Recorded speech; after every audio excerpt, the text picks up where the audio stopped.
We're introduced to our female lead in the most interesting way, through the eyes of a group of men watching her from afar. They're all staring at Chief Ko Yuna, clearly surprised to see someone like her at their company. One of them wonders if she's a celebrity and why she's even here. Another man quickly brushes that off, clearly not thinking she fits that category. Yet curiosity fills the air, and someone finally asks who she is. That's when they find out she's our girl from the marketing department. And just as the name settles in, someone comments that she's as beautiful as they've heard. But then, the camera pans a little, and we notice she's not alone. Standing next to her is none other than Deputy Park. This sparks another round of gossip among the men. One of them points it out, asking if it's Deputy Park beside her. The other confirms it but adds confidently that there's no need to worry because the chances of the two of them being a couple are absolutely zero. However, things don't end there. Now everyone is focused on them, on our girl and Deputy Park standing together. The men can't help but talk about why he is so popular with female employees. They admit the two look good together. Still, the one who had been so sure earlier tells the others to just wait and see. And then, just when we're wondering what will happen next, Yuna turns to Deputy Park and politely says she's sorry because she has a prior engagement. She waves at him as she walks away. The man who had been so sure before grins and says he told them so. In his words, she's useless when it comes to romance, like a flower on a high peak that no one can reach. Another guy, clearly feeling hopeless, says that means he stands no chance at all. The first guy shrugs and adds that there's even a rumor she already has a boyfriend. The response is simple but honest, well, it would be strange if she didn't, right? Just when we think we've seen it all, the camera suddenly shifts to a newcomer sitting beside them. He's wearing a black suit and quietly adds that this is news to him, he didn't know she had a boyfriend. In the next scene, we see a more casual side of our girl. A lady in a blue sweatshirt approaches her and asks where she was during lunch break. She didn't read her message. Then, she offers her an iced coffee, asking if that's okay. Our girl gives a small smile and says she has some errands to run, and thanks her for the coffee.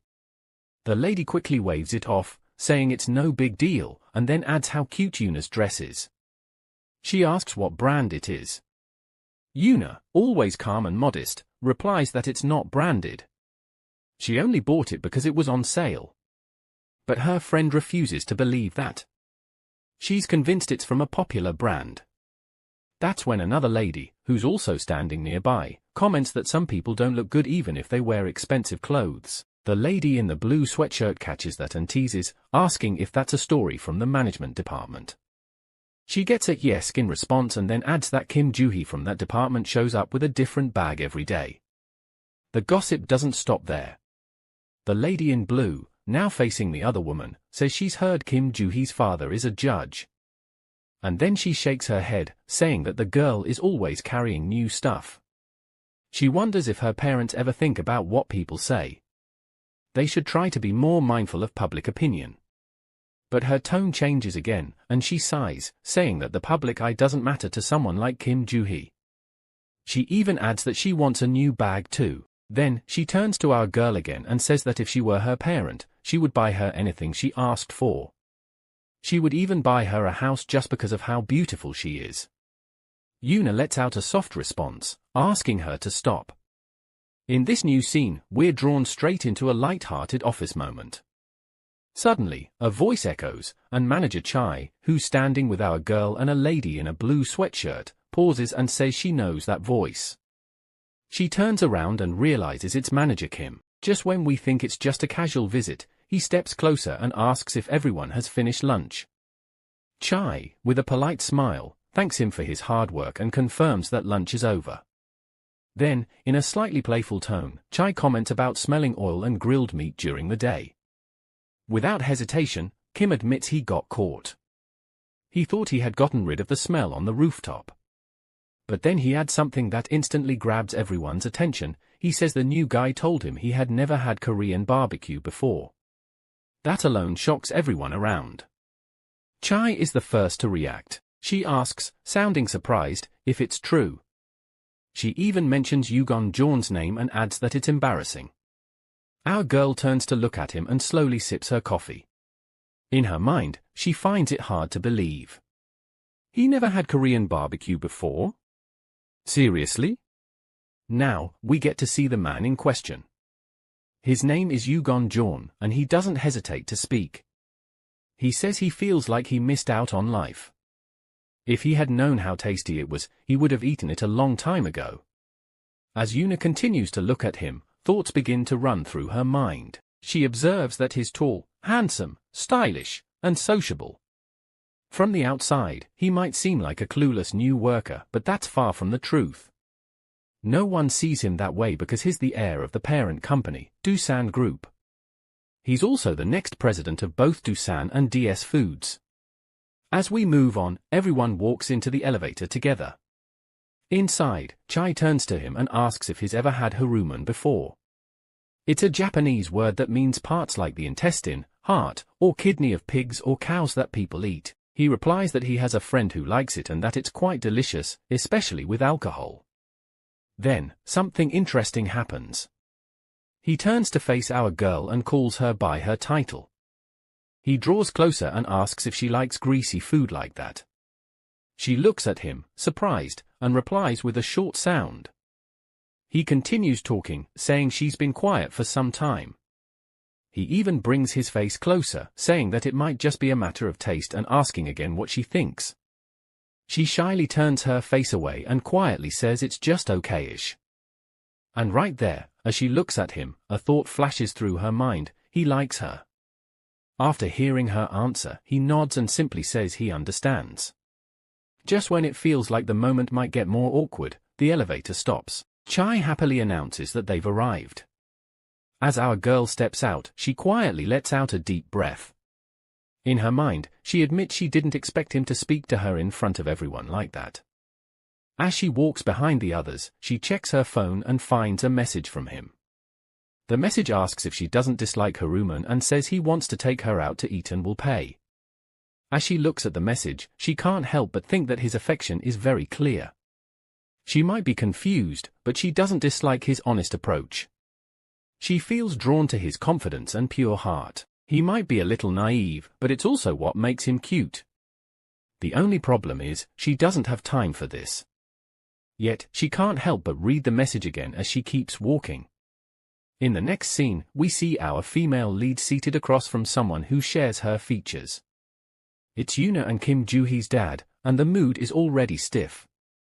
He starts the conversation by pointing out how long it's been since she contacted him. She doesn't argue.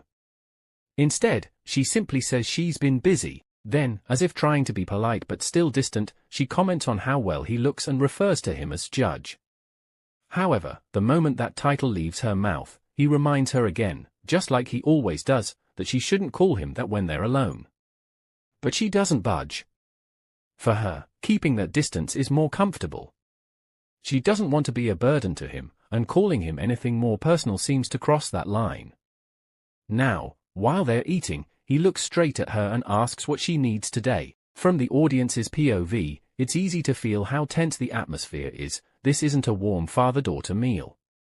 She immediately gets what he means and even thinks it in her mind. He just wants her to get straight to the point. And so, she does. She says she needs money. Not just any amount, but 30 million won.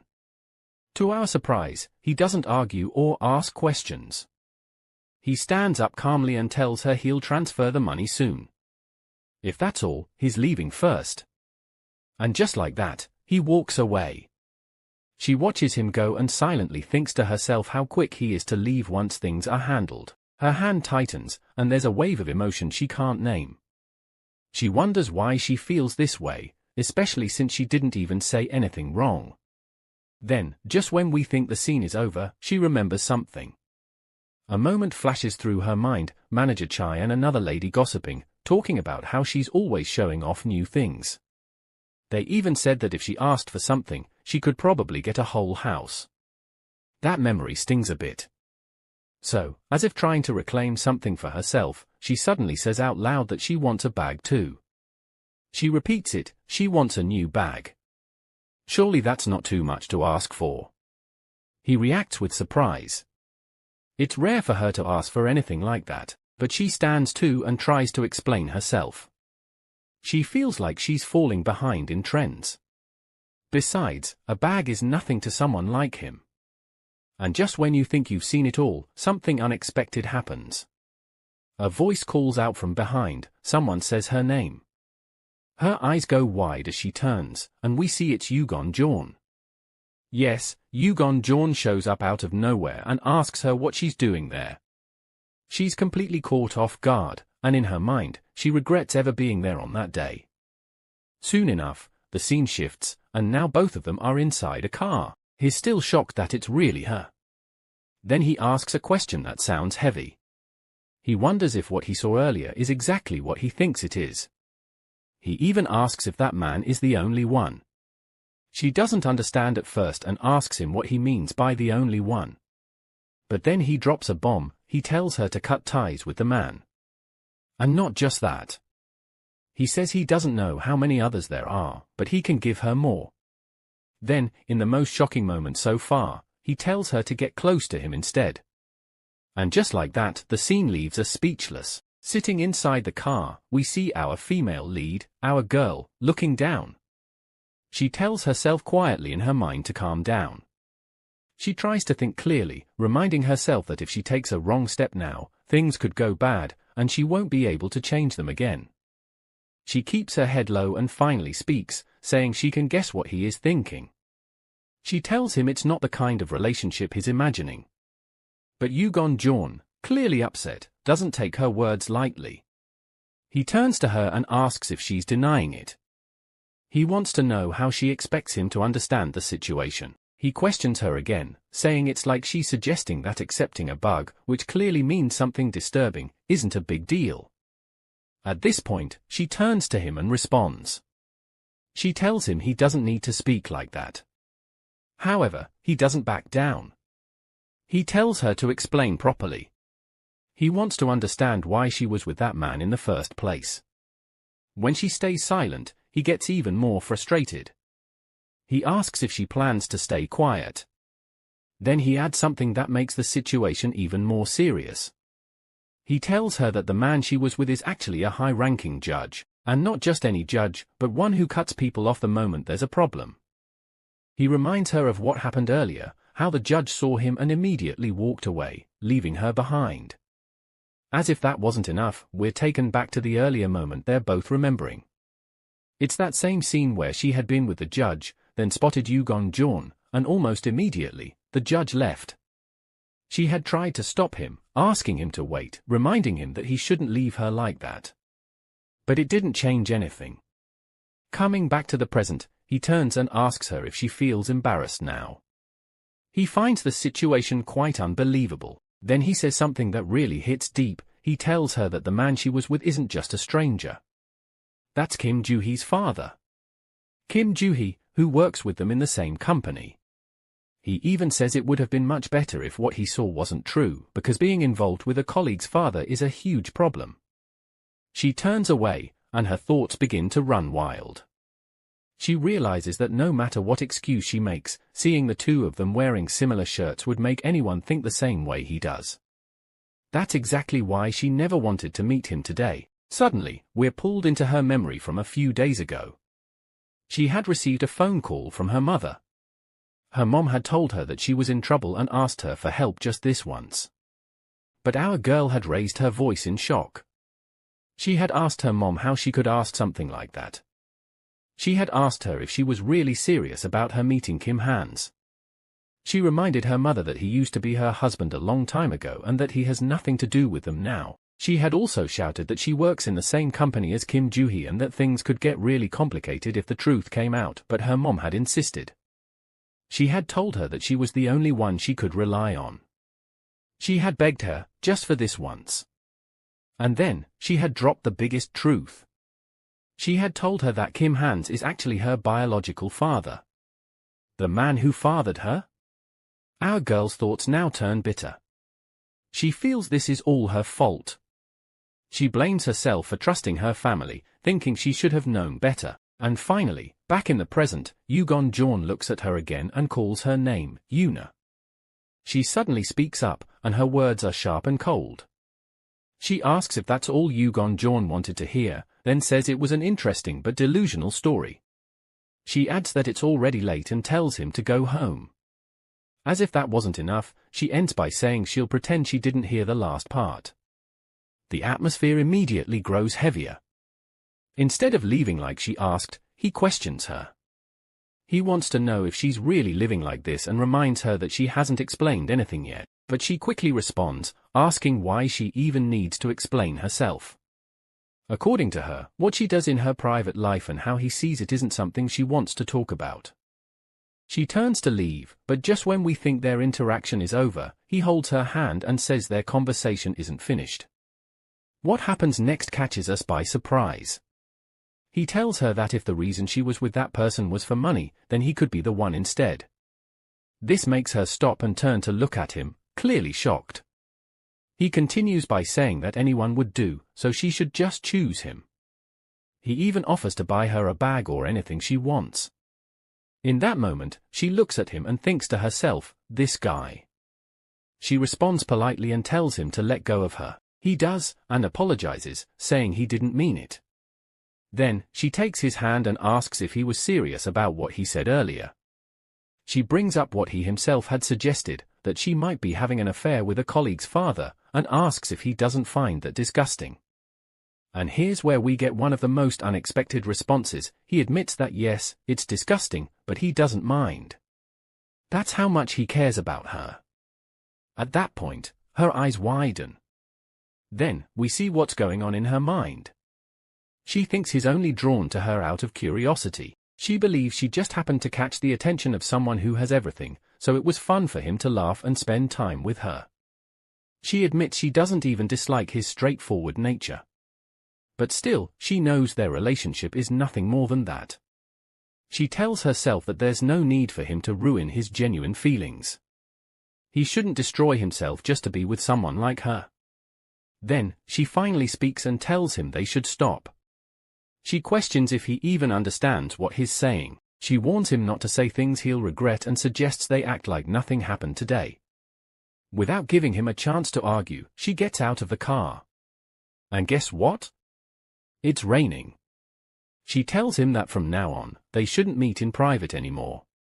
According to her, that's what's best for both of them. As she walks away under the rain, we see him staring at her from inside the car. Out of nowhere, he says to himself that he'll tell Kim Joo-hee. Apparently, he knows that our girl's father and a female employee have been secretly meeting. He decides that if he reveals this, the truth will come out. He even mentions that he has Kim Hans's contact details and is ready to tell everyone everything. Now, this takes a twist we did not expect. Just when we think he's about to go through with it, he picks up his phone and calls Kim Joo-hee. He starts the call by greeting her and saying he needs to talk. But before he can continue, Yoona suddenly runs back to the car and stops him from saying another word. She is soaking wet and completely bent over from running.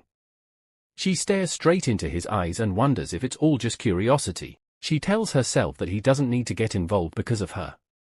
And just like that, John says something that completely throws us off. He tells her that her panicked face looks nice.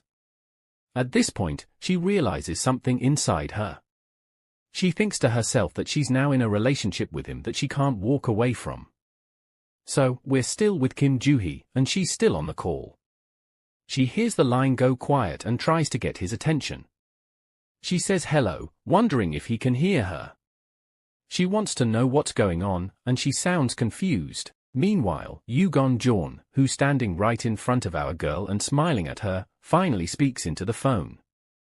He calmly tells Kim Joo-hee that he dialed the wrong number and ends the call without waiting for a response. Kim Joo-hee tries to stop him, but he already hangs up before she can say more.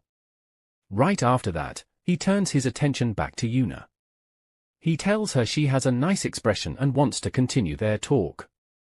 She responds by calling him sneaky. That doesn't bother him, though.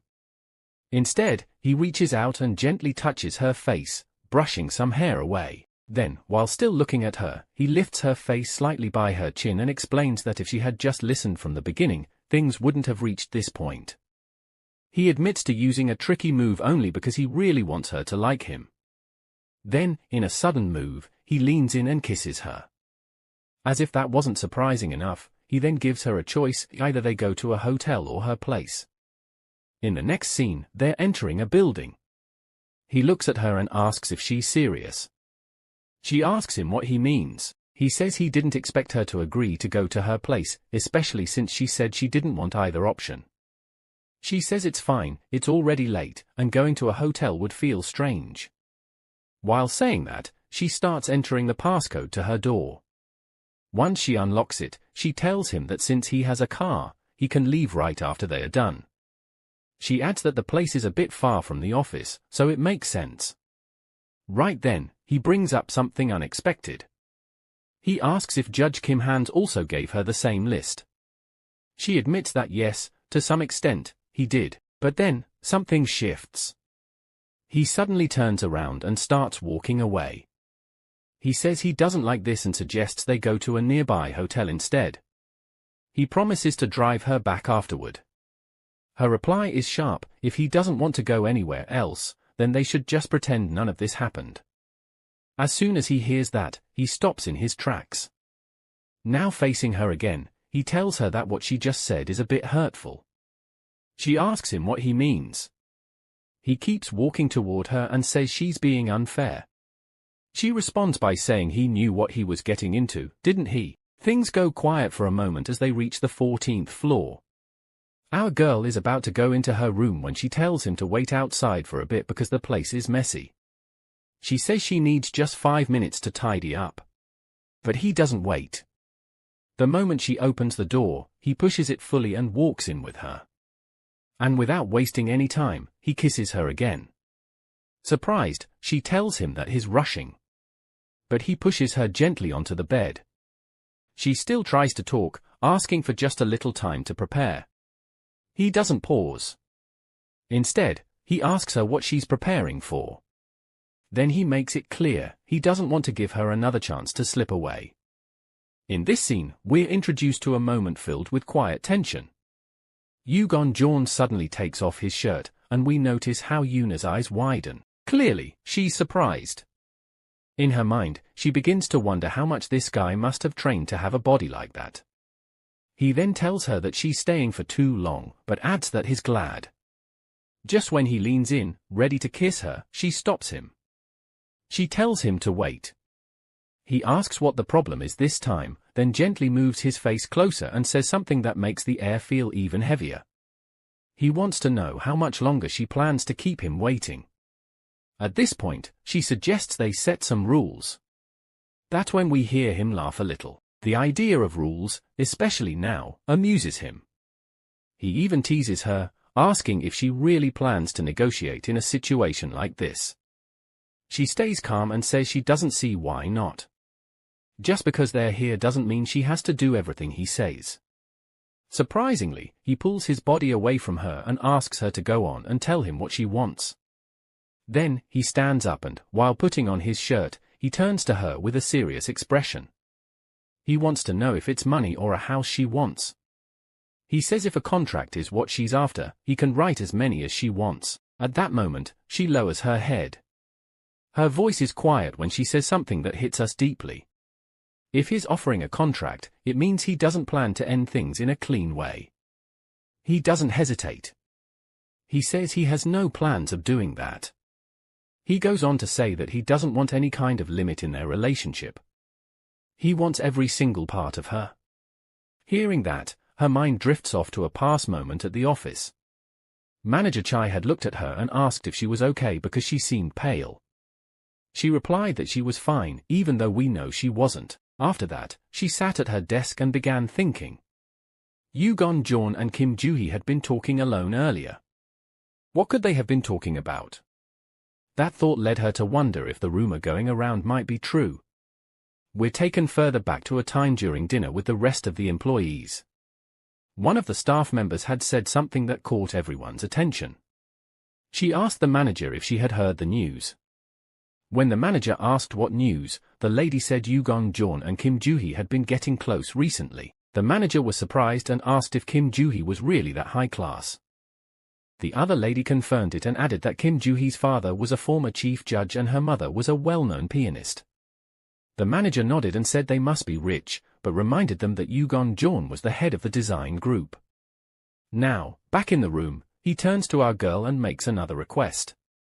While they're in this relationship, he doesn't want her to see other men. She looks down quietly, and we get to see her thoughts. Something is shifting. Their relationship is changing more than anything she's ever experienced. Then, she asks him what he would do if she found someone she really wants to be with. He doesn't get angry. Instead, he says that if she finds someone like that, he'd like to meet the person. He even draws closer, gently touches her chin, and says he's curious to know what kind of man it would be. But then, he adds something that makes her heart tremble. He says he won't see other women as long as their relationship lasts. At this moment, something deep happens. He leans in, and we feel the weight of everything. In her mind, she wonders why he says things that make her heart shake, even though she's already made up her mind. This wasn't something pure or clean. It was a rushed, unclear bond. Yet, both of them still kiss. And strangely, she feels like she won't be able to escape from him. We're introduced to our female lead Yuna, as she wakes up early in the morning. She slowly sits up on her bed, takes a look around, and notices something, he's not there. She looks back once again, and this time, the realization hits her. Ugon is gone. For a brief moment, a thought crosses her mind. Has he already left? Without wasting time, she rises to her feet and heads straight to the toilet. In front of the mirror, her reflection reveals something unexpected, marks on her body. She stares at them for a while, and her thoughts begin to run wild. What was she thinking last night?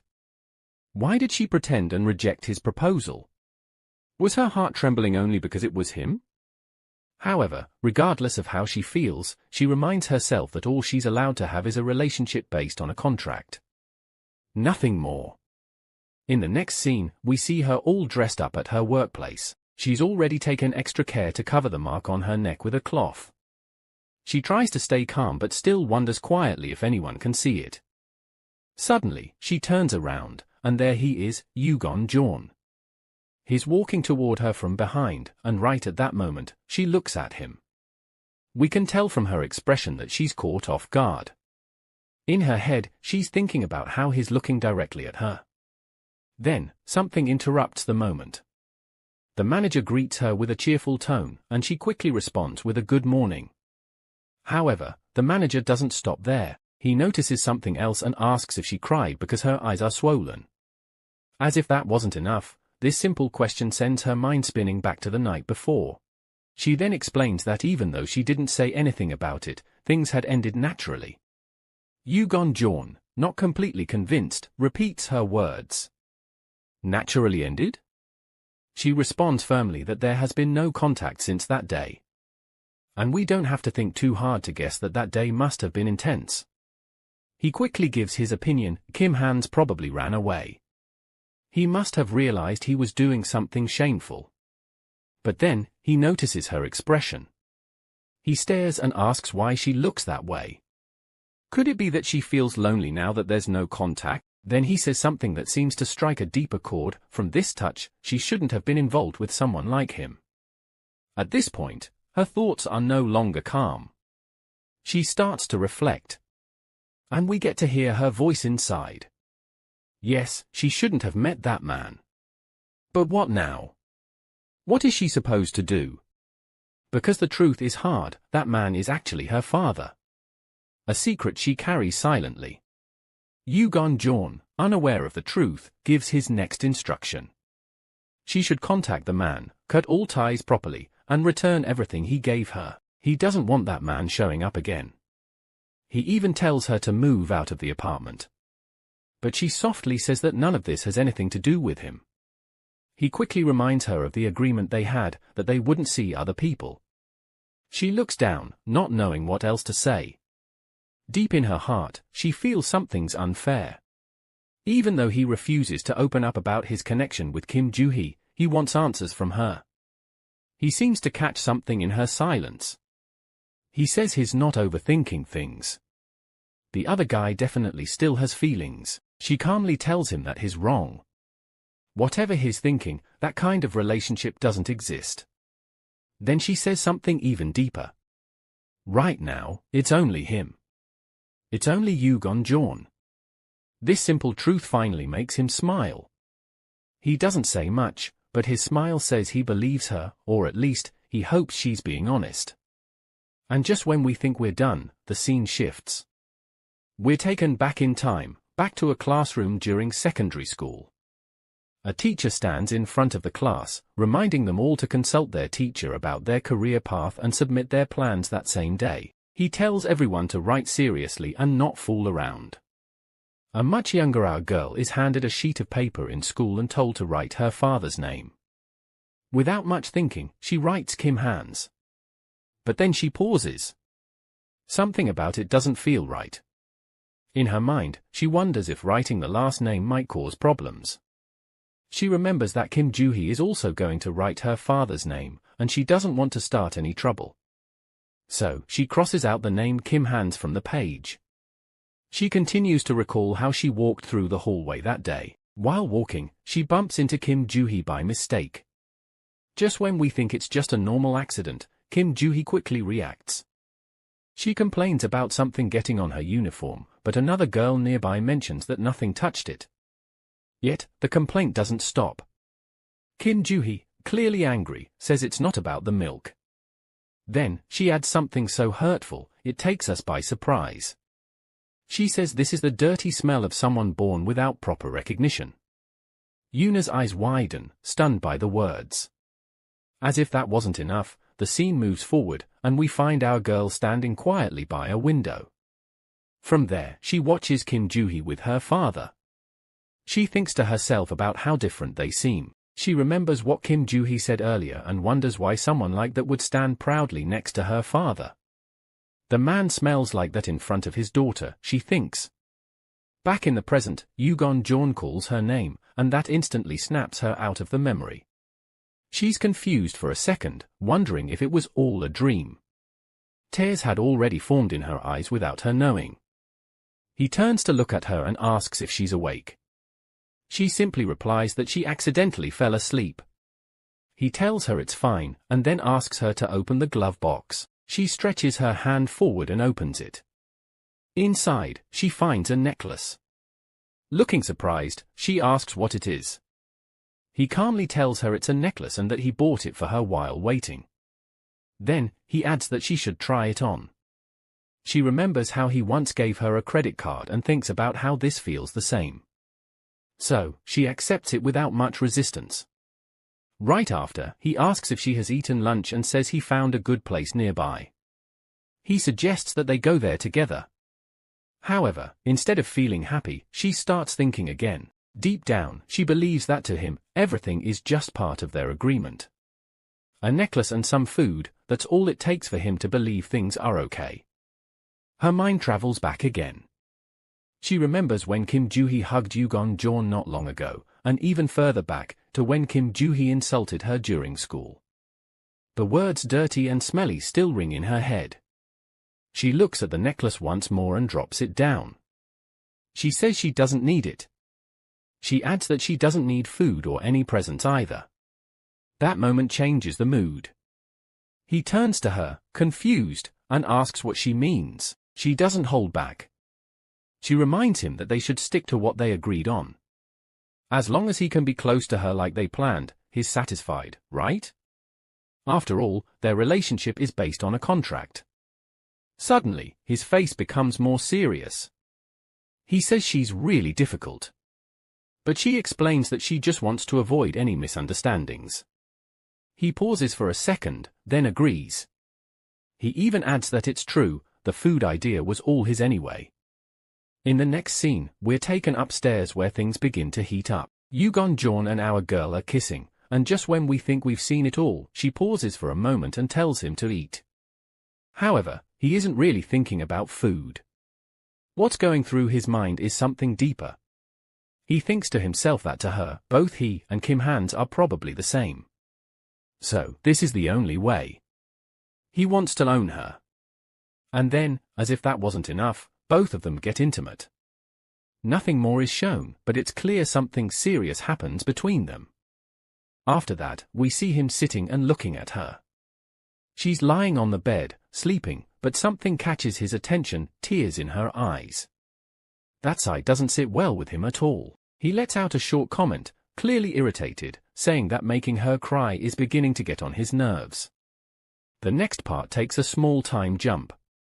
Morning comes, and our girl picks up her phone. The time reads 6:30. She quickly realizes she needs to get up. Moreover, she notices John is no longer in the room. However, a message from him pops up on her phone. He left a note telling her to have breakfast. Yoona slowly rises from the bed and walks to the other room. Her mind is clearly confused as she quietly wonders what this breakfast thing is all about. But then, just when we're expecting something random, she stops in her tracks. A whole series of meals is laid out on the table, and it's clear someone has been busy in the kitchen. As she takes a good look, she quietly says something under her breath, still processing what's in front of her.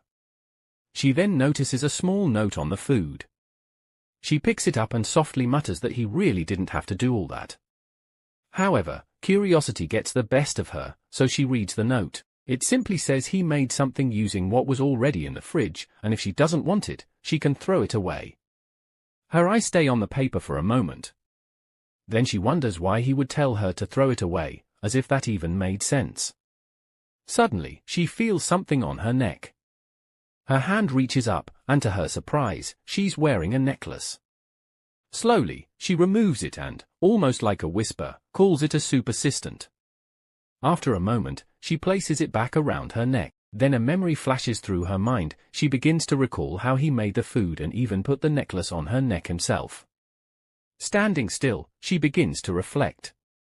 Even though the whole thing is supposed to be a simple contract, she can't help but wonder why he would go so far. What exactly is he trying to prove? She lets out a quiet sentence, saying she shouldn't have gotten into the relationship from the start. As a result, she squeezes the note tightly in her hand. It now feels unnecessary, just like everything else. In this episode, we find ourselves back at the office. Manager Chai and our girl are standing together, quietly observing someone across the room. It doesn't take long before we realize who they're watching, Manager Kim. Our girl turns slightly and mentions that he's been keeping an eye on Chai again. Without saying much, Chai responds that he's at it again. As the conversation goes on, Yoona brings up something that has everyone whispering lately. Apparently, Manager Kim has been acting strangely these days. She says he's on edge, and people are starting to talk. Word has it that he and his wife might be heading for a breakup. According to what she's heard, he doesn't even go home anymore. Instead, he stays at a nearby hotel and rotates between just 2 shirts. That part hits hard because, as Yoona points out, they were once known as a loving couple. It's confusing how things got to this point. She even remembers that last week, when some new workers from another department came by handing out rice cakes, Manager Kim took some with him. He said they were for his wife and even took several. But that's where Chai speaks up again and says they weren't really for his wife. Hearing this, our girl shakes her head, saying it's still hard to believe. After all, he used to be known as such a caring husband. Just when we think the gossip ends there, another lady joins the conversation. She calls them naive. According to her, the more innocent someone looks, the more secrets they're hiding. As an example, she mentions the deputy chief. This man used to take the train home every day, but since last month, he's been seen getting into a car right in front of the bookstore across the street. That's actually how his secret meetings got discovered. As if things aren't already messy enough, we see our girl pause. Something about the bookstore grabs her attention. She begins thinking at the bookstore. That moment triggers a memory in her head. She remembers John, more specifically, him telling her to hurry up. That's when it hits her. That's exactly where she met John last week. She gently lifts her coffee cup, takes a sip, and quietly thinks to herself that meeting someone so close to the office might not be the smartest idea. And just when we think she's done thinking, her phone beeps. Everyone around hears it. Even manager Kim and the other lady glance at her phone. She looks down, and her eyes widen. The message is from John. He's asking if she has arrived at work. Without delay, she picks up her phone. Right then, Chai asks her who's sending her messages so early in the morning. Trying to brush it off, she replies that it's nothing. However, Chai doesn't stop there. She says our girl has been acting strange lately. That makes Yoona pause again, and in her mind, she knows she has to be more careful. Just then, another worker calls out to her. Something was delivered to her desk earlier. The worker says it looked like documents. She quickly adds that she didn't mean to look, but there was no sender's name on it. Without saying much, our girl says she'll go check. She walks toward her desk, coffee in hand, and thinks about what it could be. She's completely clueless about the content. Once she reaches her desk, she picks up the package and confirms in her mind that it really has no sender's name. We get a glimpse into her memory, how she got close with John, how emotions overwhelmed her, and how her tears flowed during their intimate time. Back in the present, she gives a quick excuse. She says she had ramen before bed, which made her face puffy. And just when we think things can't get more awkward, she realizes something. Of all the people she had to say that in front of, it had to be him. John hears it and smiles. As he settles into his seat, his thoughts are not so calm.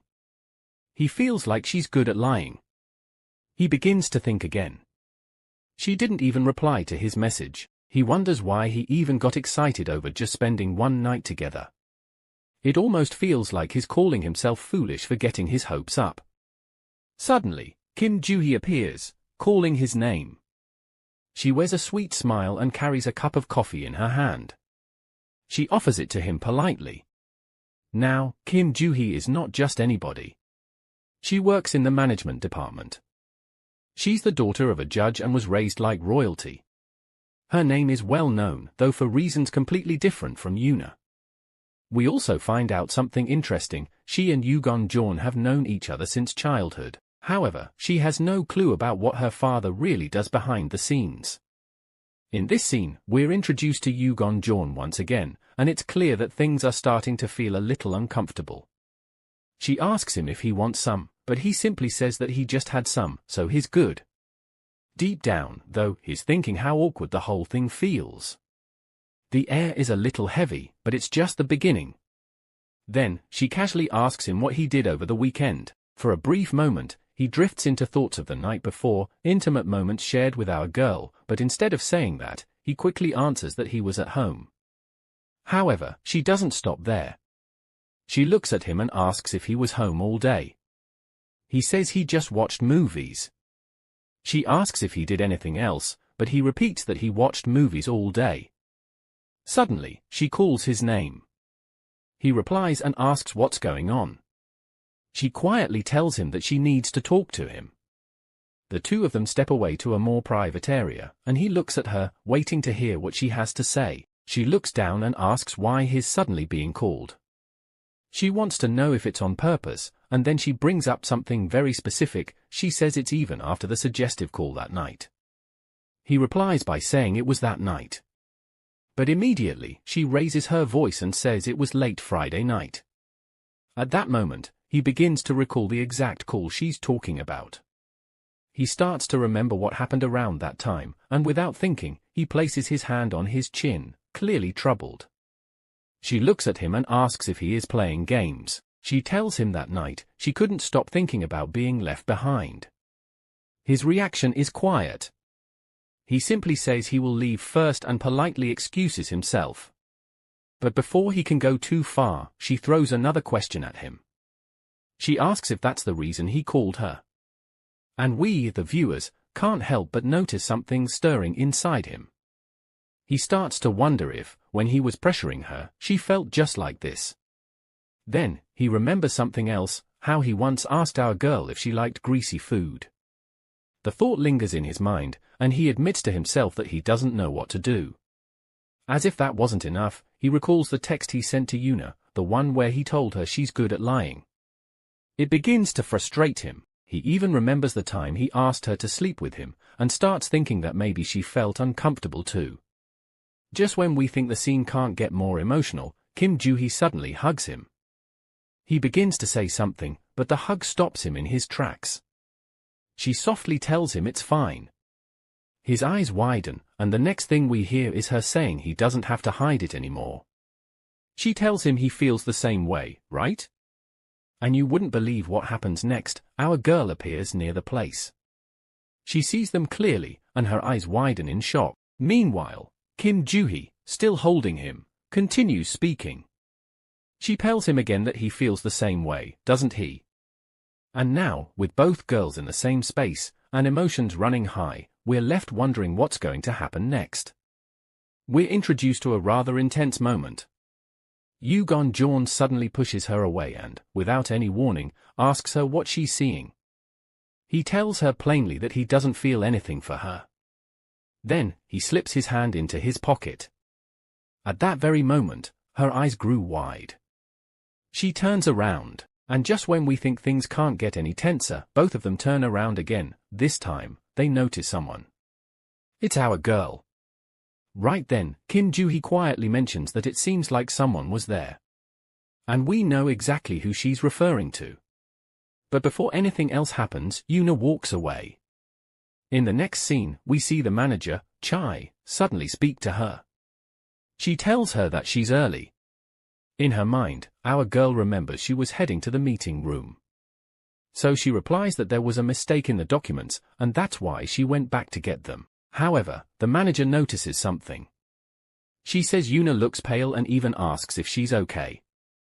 And although it's clear that something is bothering her, she still says she's fine. Not just once, but twice. Our girl then sits at her desk. And as she sits alone, she starts to think. She wonders what Ugon and Chai had been talking about earlier when they were alone. Then, a memory flashes in her mind. She remembers a recent dinner she had with the other employees.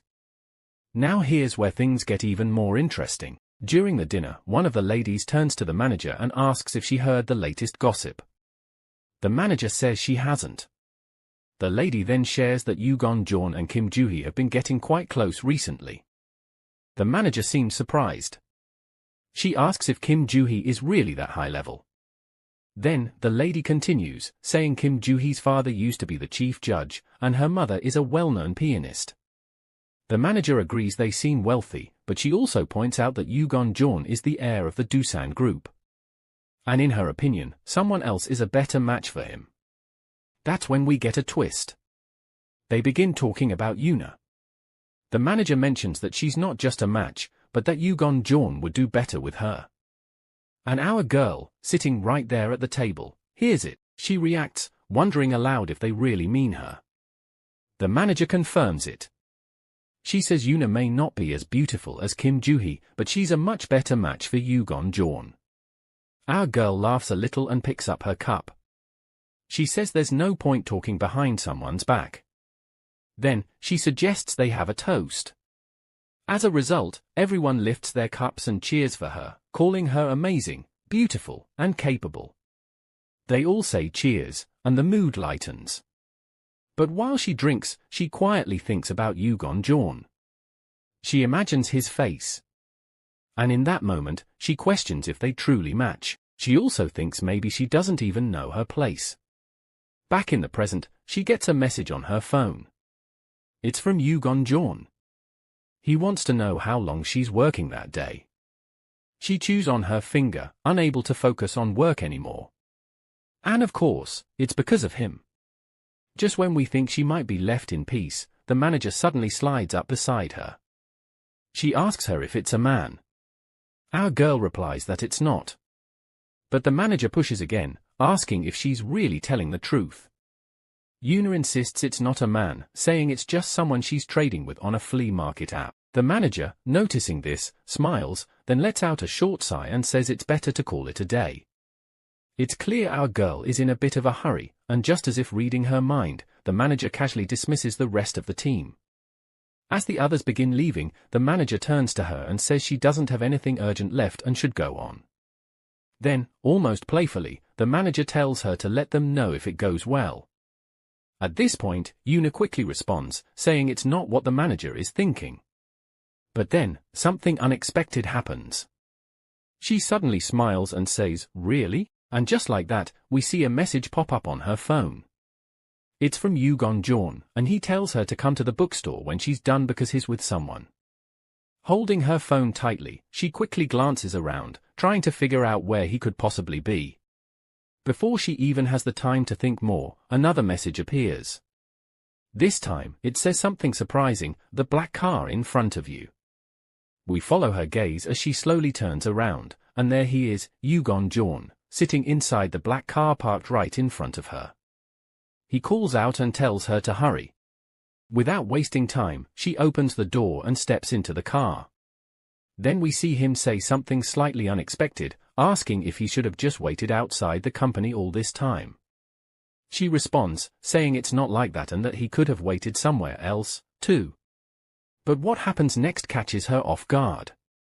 He leans in closer, causing her to feel slightly flustered. She tries to explain that she never said they could meet today. Yet, instead of replying, he moves in even closer, which makes her blush. But instead of doing what we're all thinking, he simply reaches out and fastens her seatbelt. As he pulls back, she silently realizes he was just trying to help with her seatbelt the whole time. Still, he turns and speaks again, pointing out how she ignored all his messages throughout the day and how that's a bit much, especially since she knew he was waiting for a reply. She quickly reminds him that they both agreed he wouldn't interrupt her work, especially since there are always people around. He looks at her with a small smile and wonders how someone so careful ended up getting caught by him. Then, almost without warning, he brings up something else. What if Kim Joo-hee had seen her that day? Now, this changes everything.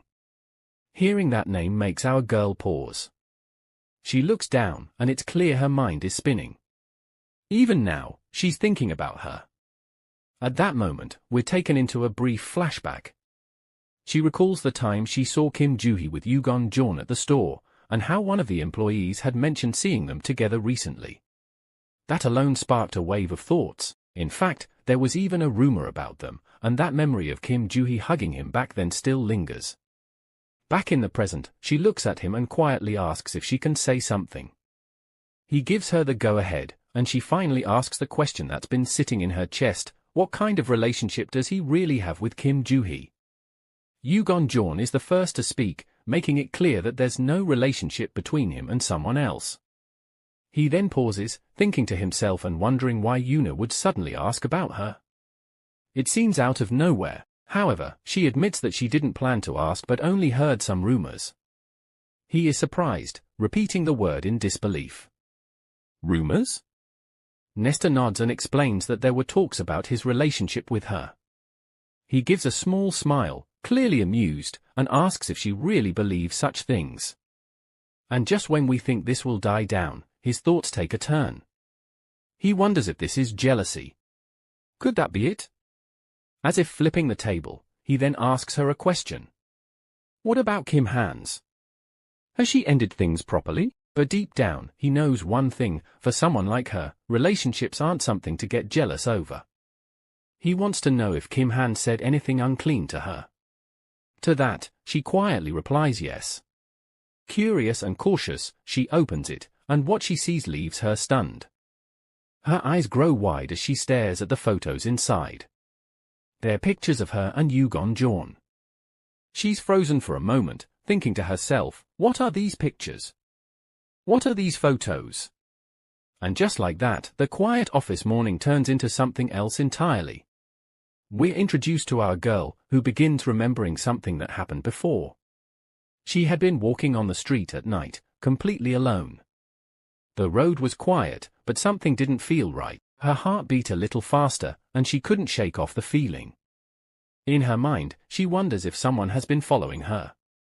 She questions whether it's just her imagination playing tricks again. Almost immediately, she takes out her phone and begins speaking into it. Her voice sounds natural, but here's the twist: there's no one on the other end.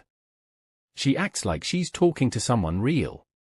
She says she's already at the intersection or in front of the house. Then, she adds that her dad is coming to pick her up and wonders if she should wait for him. From the outside, it looks like a normal phone call, but we know the truth, it's just a clever act. And honestly, that move might have just saved her. As we stay with her, she continues reflecting. Since childhood, she has always stood out because of her noticeable appearance. Unfortunately, this has drawn the wrong kind of attention. She has been targeted by creepy people and even followed to her house before. One would expect the home to be the safest place, right? But for her, even that doesn't always feel secure. In the next scene, we see her inside the house. She looks down and asks if she only washed that small number of underwear.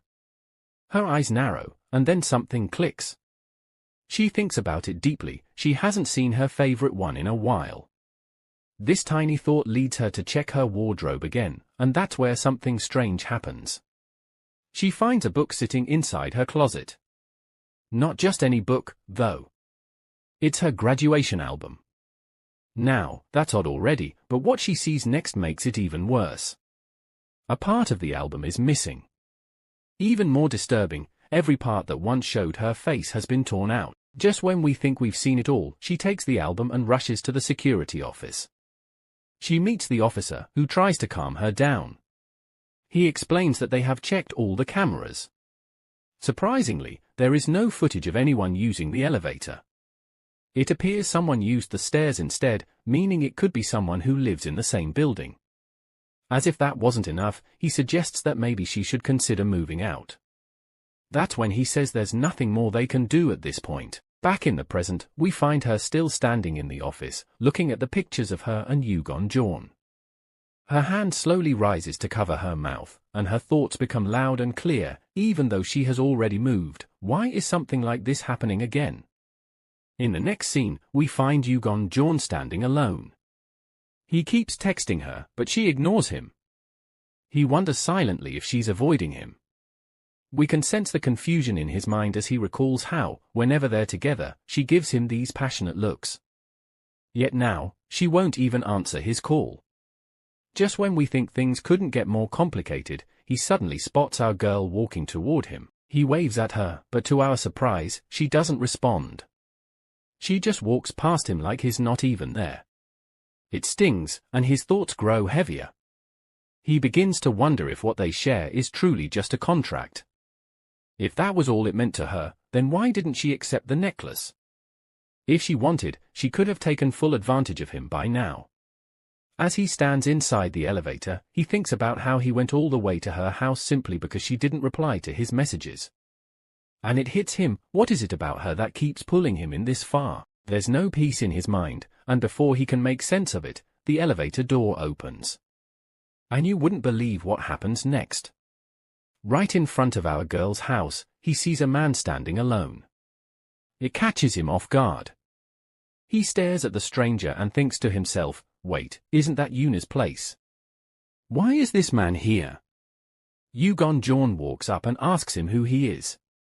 But in his mind, he's already asking more serious questions. Could this be someone she knows? But that wouldn't make sense, especially since she once said she had already cut off all ties with other men. He then notices something else. The man is holding a bag and sweating nervously. It looks suspicious. Ugon John starts to wonder if that bag belongs to our girl. Just when we think this mystery man might say something, he suddenly takes off running. Without wasting time, Ugon John shouts out and runs after him. Meanwhile, back at the office, our girl stands frozen. She's been thinking about the picture she saw earlier. The more she looks at it in her mind, the more she realizes something troubling. The photo was taken right in front of her house. So, how did they find where she lives? Could someone have followed her? Just when she starts to panic, the elevator door opens. To her shock, she sees Ugon John holding a man with a green cap pinned to the floor. She calls his name. As Ugon John holds the stranger by his clothes, the man lets out a mischievous laugh. And from her look, we get to see that she recognizes him. She then begins thinking, how did this person get here?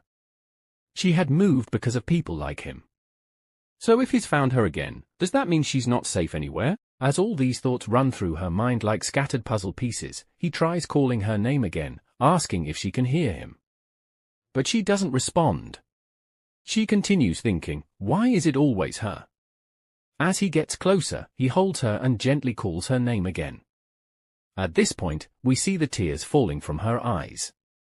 He then asks who the man is, but all she says is that he's a stranger, someone she doesn't know. He holds her even tighter and reassures her that it's okay. He gently tells her not to worry and then suggests that, for now, they go to his place. Soon after, they arrive at his house. As soon as they enter, he tells her to sit and rest for a while. Then, running his hand through his hair, he asks her if she would like to take a shower first. If you're eager for the next chapter, drop a comment expressing your interest in a part 2. Don't forget to subscribe and hit the notification bell to stay updated. Until next time, ciao.